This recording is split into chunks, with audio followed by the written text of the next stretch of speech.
Большой юбилей в дружной семье энергетиков Татарстана. Центральной службе релейной защиты в этом году исполнилось бы 80 лет. И хотя аббревиатура ЦСРЗА уже история, традиции сохраняются. Почему в среде энергетиков релейщиков называют элитой, как формировалась служба, кто сегодня отвечает за бесперебойную работу энергосистемы Татарстана, об этом в нашем репортаже. Релейная защита!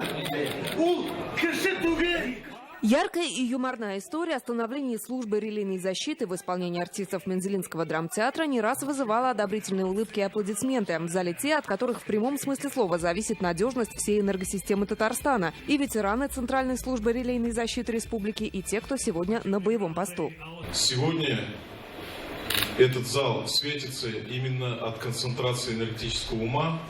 Их совсем не зря называют голубой кровью энергетики. Релейщики, если так можно выразиться, самые умные представители профессии. Специалисты высочайшего класса и интеллектуалы. При этом, когда нужно, они могут и умеют работать руками. Ветераны-релейщики это знают, как никто другой.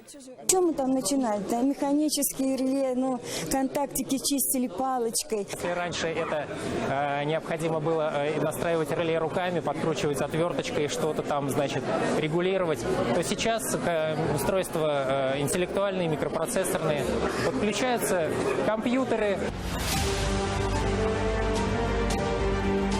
История длиной 80 лет. История преодоления, побед и достижений. Татарстанские релейщики всегда шли в авангарде всех технологических преобразований в стране. Нередко брали на себя осознанный риск и всегда выигрывали. С середины 80-х и по настоящее время татарстанская энергосистема занимает ведущее место в стране по степени оснащенности средствами противоаварийной автоматики.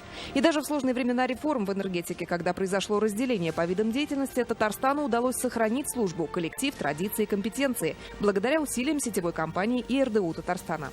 Братство буквы «Ц», наверное, да, оно сохранилось, потому что мы до последнего сохраняли свое единство при известных событиях разделения под разными названиями, но мы были вместе. И сегодня они по праву принимают поздравления. Большой юбилей для всех энергетиков, в дружной семье которых релейщики всегда на особом почетном месте. Наши поздравления. Лина Знатульна, Тимур Бекмурзин, Александр Лобанов, ТНВ, Заинск, Казань.